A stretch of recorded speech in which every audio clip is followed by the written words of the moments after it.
Assalamualaikum warahmatullahi wabarakatuh. Waalaikumsalam warahmatullahi wabarakatuh. Terima kasih Pak Kepala sudah memberikan izin kepada saya dan meluangkan waktu untuk menambah kemampuan saya dalam mengambil keputusan nanti sekiranya ada hal yang berkaitan dengan pengambilan keputusan.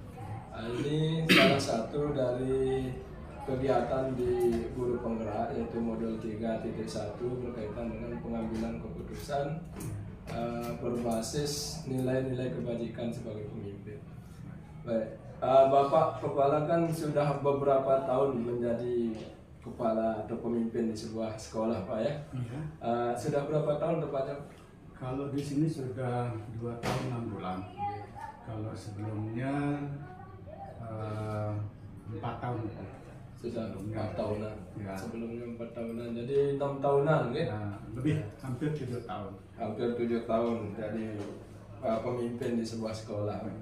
Tentunya selama itu banyak kasus-kasus yang membutuhkan sebuah keputusan. Bagaimana Bapak mengidentifikasi kasus yang berkaitan dengan D5 etika atau bujukan moral? Terima kasih atas pertanyaannya. Sebelum saya jawab pertanyaannya, saya perkenalkan diri saya dulu. Ya. Nama saya Sahir SPD, Kepala Sekolah SMP Negeri 1 Suela. Berkaitan dengan pertanyaannya, sebelum saya jawab pertanyaan, saya cerita dulu berkaitan karena ditanya pengalaman. Satu contoh, saya cerita sedikit di sini. Di sini saja kita ambil tentang kedisiplinan siswa di sekolah. Artinya kesulitan kedisiplinan itu ketika kita mengadakan aturan-aturan, anak-anak di sini sulit sekali kita terapkan kedisiplinannya karena anak-anak di sini masih banyak yang ditinggalkan oleh orang tuanya untuk ditinggalkan bekerja di sawah. Namun dalam hal ini tidak memang melanggar aturan sekolah atau berkaitan dengan aturan-aturan yang ada di sekolah. Hanya saja perlu kita melihat dari sisi atau sisi-sisi, salah satu sisi yang benar, artinya kedua masalah itu bisa dikatakan permasalahan ini kita bisa benar. Kenapa saya katakan demikian? Di satu sisi kita ingin mendekatkan kedisiplinan, namun di sisi lain kita ada rasa kasihan karena kurang perhatian orang tuanya kepada siswa tersebut. Nah, ini yang menjadi permasalahan atau dilema bagi kita di sekolah untuk menegakkan kedisiplinan. Nah, berkaitan dengan pertanyaannya tadi, berdasarkan kasus tersebut,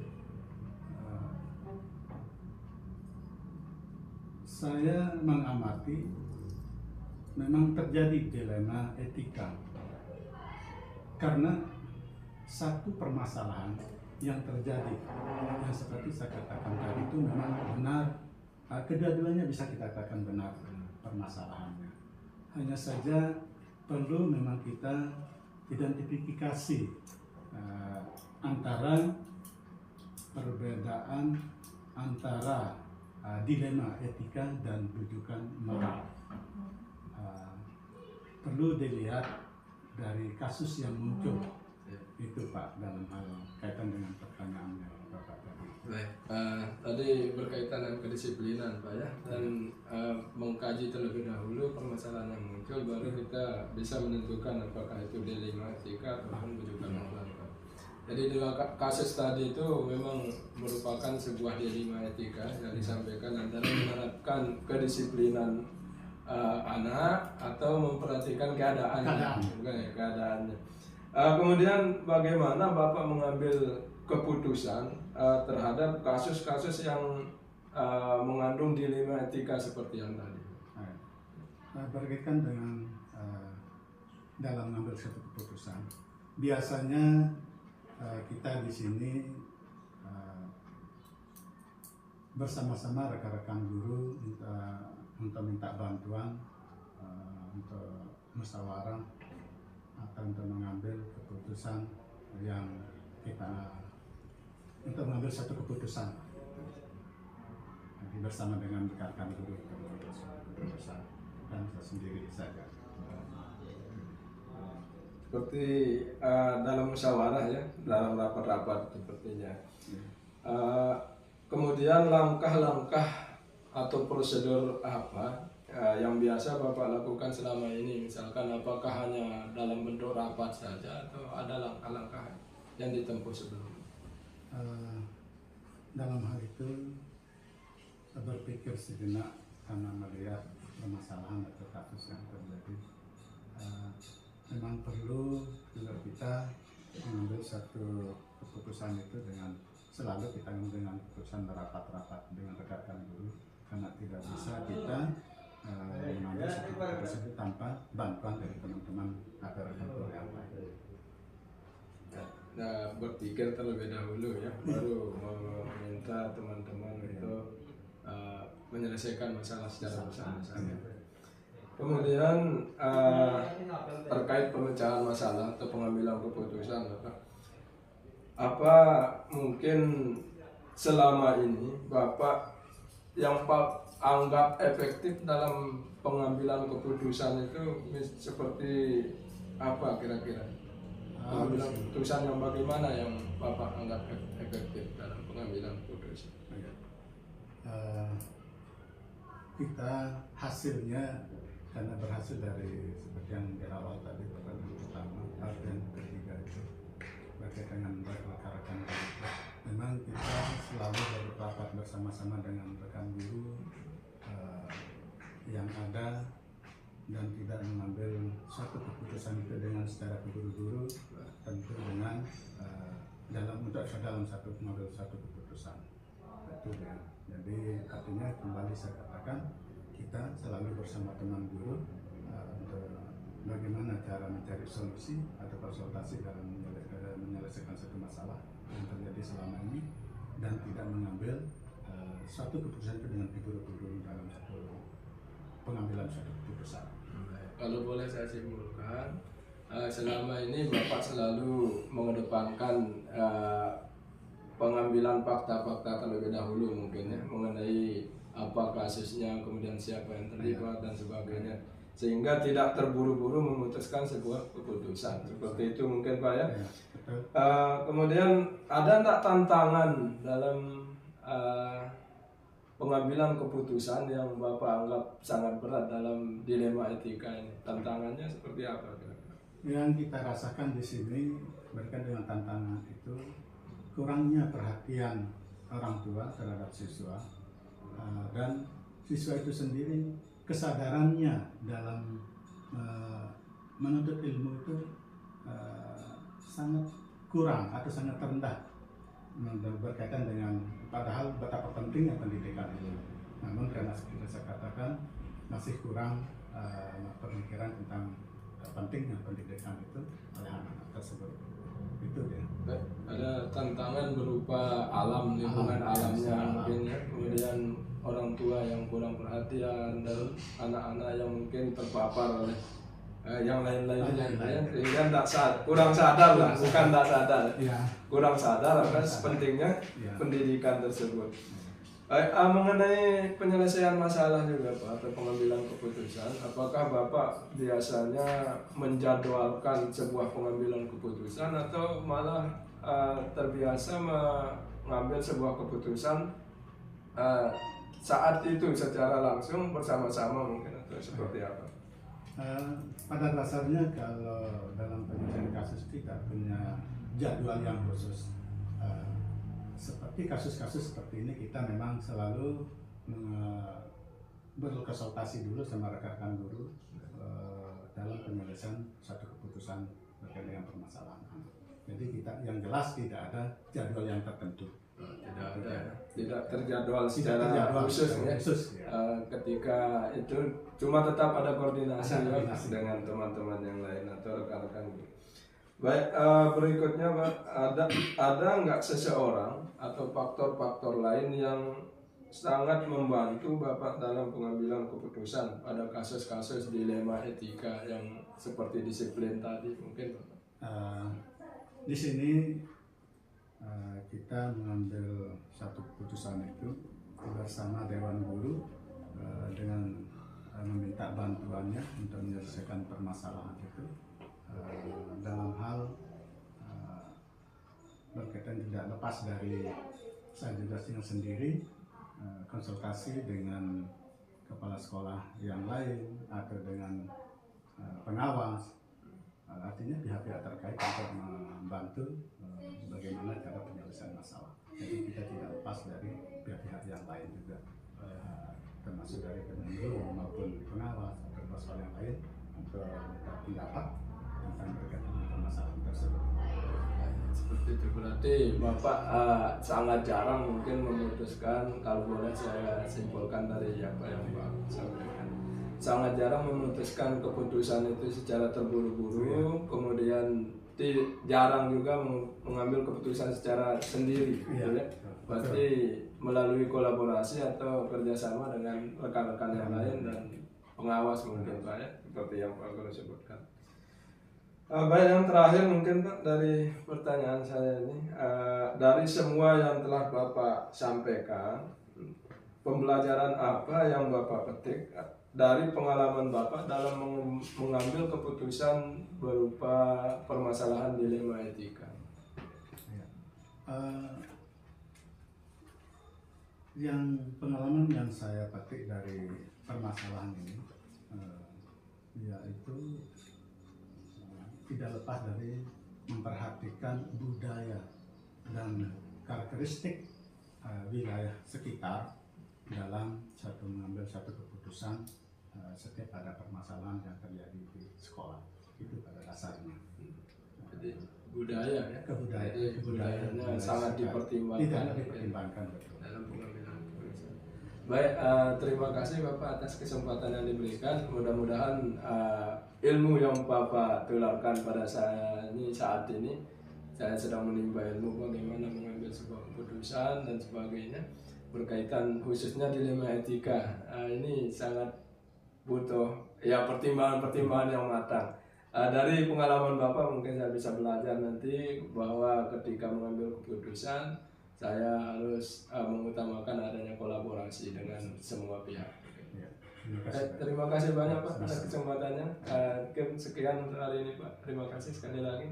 Dan semoga sehat selalu. Amin. Assalamualaikum. Waalaikumsalam warahmatullahi wabarakatuh.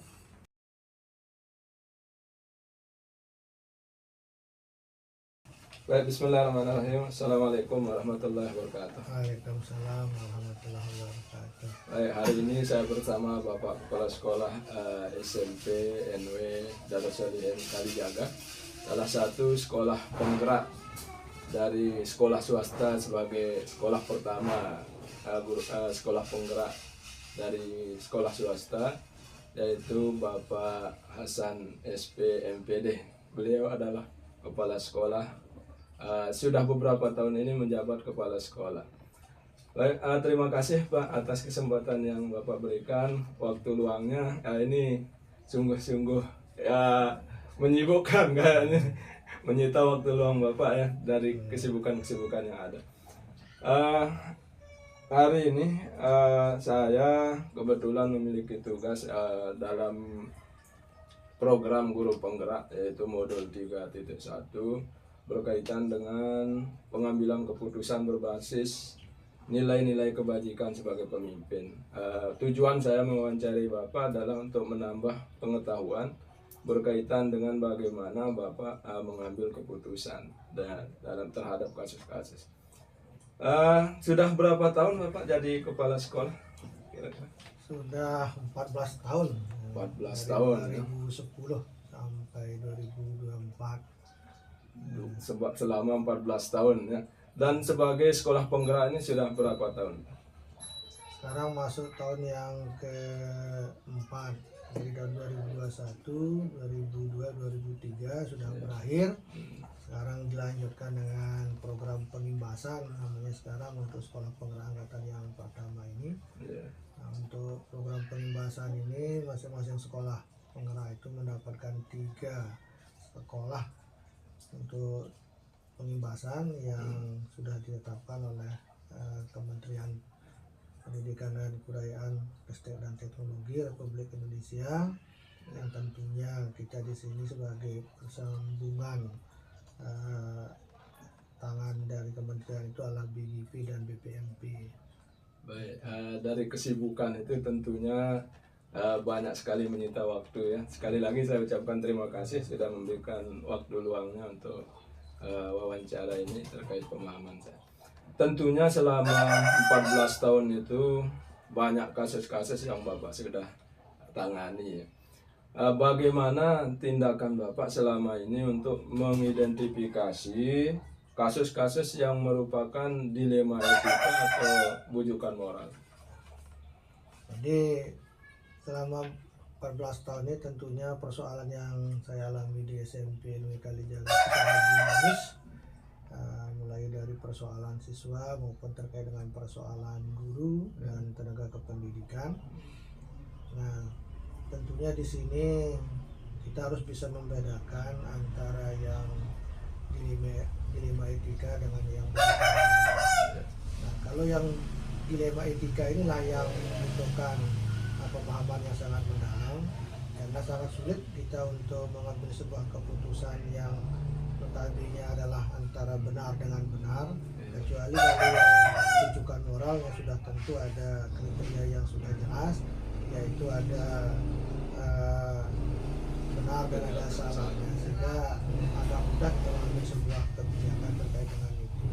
Oleh karena itu tentunya di sini terkait dengan etika moral ini perlu kita sangat berhati-hati untuk mengidentifikasi permasalahan itu, supaya ketika kita mengambil kebijakan, maka kebijakan itu adalah mengambil mana yang lebih besar manfaatnya dengan yang lebih kecil mudaratnya. Seperti itulah yang saya lakukan di SMP Nui Kalijaga ini. Berarti Bapak berhati-hati dalam sebelum mengambil sebuah keputusan ya, sehingga keputusan yang diambil ya dengan mempertimbangkan lebih banyak manfaatnya ya. Baik. Langkah-langkah atau prosedur apa yang biasa Bapak lakukan ketika hendak mengambil sebuah keputusan? Ya tentunya karena ini ketika kita berhubungan dengan yang etika moral, tentunya ini kita harus melihat kasus itu dan menganalisa kasus itu secara seksama, dan itu pun saya tidak bisa mengambil keputusan secara sendiri ketika itu menyangkut tentang hal-hal yang terkait dengan etika moral ini maupun yang terkait dengan bujukan dilema etika ini maupun bujukan moral ini. Nah, karena itu saya selalu berkolaborasi dengan teman-teman guru, kemudian dengan melibatkan orang tua siswa juga ketika itu berkaitan dengan siswa. Bahkan karena kami di sekolah swasta yang naungannya adalah yayasan, kita sudah barang tentu kami tetap berkoordinasi dengan pengurus yayasan untuk menyelesaikan hal-hal yang terkait dengan persoalan yang kami hadapi di sekolah. Tentunya yang mana kebijakan ini untuk mengarah yang lebih baik, baik itu dari segi dilema etika maupun bujukan moral. Nah, itu mungkin yang saya lakukan, ya tetap berkoordinasi dengan teman-teman guru dan tata usaha, orang tua wali murid, bahkan yang lebih penting juga adalah berkoordinasi dengan yayasan untuk yayasan, dan juga tidak kalah pentingnya juga kita berkoordinasi dengan dinas pendidikan yang terkait. Dalam hal ini adalah Dinas Pendidikan Kabupaten Lombok Timur. Kalau boleh saya simpulkan, berarti Bapak selalu berkoordinasi terlebih dahulu sebelum mengambil sebuah keputusan. Jadi tidak pernah, apakah Bapak pernah mengambil keputusan itu secara sepihak atau seperti apa? Nah, ini kan tergantung dari keluasan permasalahan yang kita hadapi, baik itu terkait dengan dilema etika maupun bujukan moral. Ketika itu merupakan sebuah kasus yang kecil yang tidak menimbulkan dampak yang besar untuk sekolah maupun untuk pribadi, maka saya pun melakukan pengambilan keputusan itu dengan berdasarkan pemikiran dan analisa saya sendiri tanpa harus melibatkan orang-orang tertentu. Tapi dengan catatan itu tidak menimbulkan hal-hal yang sangat besar dampaknya, terutama dampak negatifnya terhadap perkembangan sekolah maupun terhadap hal-hal lain yang terkait dengan guru maupun terkait dengan perkembangan yayasan yang berhubungan dengan sekolah kita di swasta ini. Baik, tantangan terberat mungkin dalam pengambilan keputusan itu seperti apa yang pernah Bapak hadapi? Ya, ketika kita menghadapi hal-hal yang terkait dengan misalnya siswa, terutama siswa ini yang kalau kita katakan kurang aktif dalam mengikuti kegiatan pembelajaran, masuknya maka boleh dikatakan ya Senin Kemis. Nah, kemudian ketika pada akhir tahun pembelajaran, nah ini juga menjadi sebuah dilema bagi kita. Nah, sehingga di sini kita membutuhkan kolaborasi yang sangat baik dengan teman-teman untuk bagaimana menyikapi hal yang seperti ini. Karena dari sisi pembelajaran, kalau kita mengaitkan dengan persentase kehadiran ya sangat tidak memungkinkan. Nah, tetapi karena kita melaksanakan kurikulum merdeka, yang mana di dalam kurikulum merdeka itu tidak ada istilah yang tidak naik kelas, tetapi harus mengulang TP-TP yang tertinggal itu. Nah, ini yang menjadi tantangan ketika kita menghadapi persoalan terkait dengan siswa yang aktifannya sangat rendah, hingga membutuhkan kolaborasi antara teman guru maupun juga terkait dengan orang tua siswa itu, supaya kita memberikan pemahaman lah terhadap orang tua siswa itu supaya tidak ada miskomunikasi dalam pengambilan kebijakan.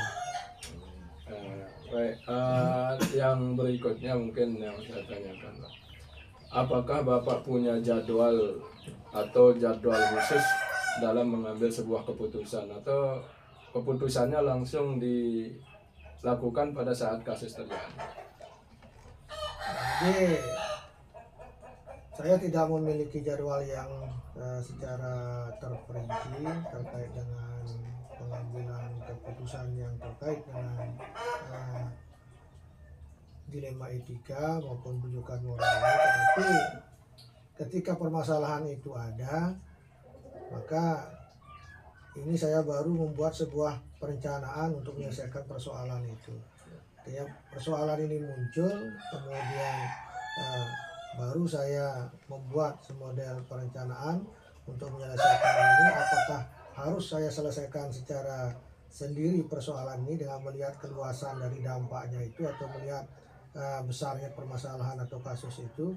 Nah, ketika kasus ini adalah kecil tanpa menimbulkan dampak yang kita khawatirkan kepada diri kita maupun kepada sekolah itu, maka saya secara spontanitas mengambil keputusan itu. Tetapi ketika ini membutuhkan pemikiran dan analisa yang lebih mendalam, maka saya harus melakukan komunikasi dengan wakil kepala sekolah, baik wakil kepala sekolah kurikulum maupun kesiswaan, dan bahkan teman-teman guru yang selaku pembina di sekolah itu, untuk kita sama-sama menghadapi ini dan bagaimana jalan keluar terbaik supaya tidak terjadi hal-hal yang tidak kita harapkan di belakang hari, sehingga persoalan ini dapat kita selesaikan dengan bijak, yang mana pada akhirnya adalah menimbulkan kebaikan kita bersama. Tidak ada penjadwalan khusus ya, tetapi tergantung dari kasus yang ada ya. Dan kemudian yang Bapak rasa mungkin memiliki peran atau yang sering membantu, atau faktor-faktor yang membantu Bapak dalam menyelesaikan atau mengambil sebuah keputusan, khususnya yang berkaitan dengan dilema etika, itu seperti apa? Jadi tentunya sebuah kebijakan yang kita ambil dengan segala konsekuensinya dan dampak-dampak yang timbul itu, kemudian ketika kita mengeluarkan sebuah keputusan, tentunya kita tidak menginginkan hal-hal yang tidak kita harapkan akan muncul di belakang hari. Sehingga dalam hal ini kita harus berkolaborasi dengan teman-teman sejawat, baik itu wakil kepala sekolah utamanya, kemudian juga guru pembina kesiswaan, kemudian guru BPBK. Nah, ketika persoalan itu juga ada korelasinya dengan kebijakan-kebijakan yang menyangkut tentang yayasan, maka saya juga harus melakukan koordinasi dengan pihak yayasan untuk menyelesaikan persoalan yang menyangkut terkait dengan perjalanan pendidikan di SMP Kalijaga ini. Mungkin terakhir Pak, dari semua yang Pak Kepala Sekolah sampaikan tadi, dan pembelajaran apa yang dapat Bapak petik dari pengalaman dalam menyelesaikan sebuah kasus atau pengambilan keputusan yang khususnya berkaitan dengan dilema etika? Jadi saya menjadi kepala sekolah sudah 14 tahun. Tentunya seperti yang tadi, banyak hal-hal yang positif dan negatifnya yang saya rasakan. Nah, ke semua persoalan yang terjadi di sekolah itu, baik yang bersifat terkait dengan dilema etika maupun terkait dengan bujukan moral, tentunya sangat besar sekali dampaknya terhadap perkembangan saya pribadi sebagai kepala sekolah. Nah, sehingga hal-hal yang seperti ini bisa menjadi sebuah referensi saya untuk berbuat, untuk melaksanakan tugas dan mengambil sebuah keputusan yang mana kira-kira keputusan itu ketika berhubungan dengan hal-hal yang benar dan benar, maka tentunya saya seperti yang tadi memikirkan dampak yang terkecil yang akan muncul yang saya lakukan, terkecuali kalau hal yang terkait dengan yang sudah jelas kriterianya benar dan salah, maka tentunya keputusan itu harus kita ambil mengarah kepada hal yang benar atau baik. Nah, hal-hal seperti ini adalah sebagai motivasi atau cemeti bagi kita untuk terus berbuat yang lebih baik dalam rangka kita mengabdikan diri untuk membangun pendidikan di Indonesia ini, terutama kita berupaya untuk mencerdaskan kehidupan anak-anak bangsa ini menuju ke arah yang lebih baik demi untuk kemajuan bangsa Indonesia. Itu, kalau boleh saya menyimpulkan bahwa dari dialog kita ini saya juga mendapatkan pembelajaran yang luar biasa Pak, terkait dengan bagaimana mengambil keputusan. Mudah-mudahan nanti ketika saya di sekolah bisa menerapkan hal-hal tersebut juga di kemudian hari. Insya Allah apa yang Bapak berikan, apa yang pengalaman-pengalaman yang Bapak sampaikan itu memberikan pembelajaran yang sangat bermakna bagi saya, sehingga nanti kemampuan dalam mengambil sebuah keputusan terutama dilema etika itu akan dapat saya terapkan. Mungkin dapat saya tiru, dapat saya ambil seutuhnya dan seterusnya. Terima kasih atas dialog hari ini, dan saya sekali lagi mohon maaf telah mengganggu kesibukan Bapak yang sungguh padat untuk minggu-minggu ini terutama. Sekali lagi saya ucapkan terima kasih. Assalamualaikum warahmatullahi wabarakatuh. Waalaikumsalam warahmatullahi wabarakatuh.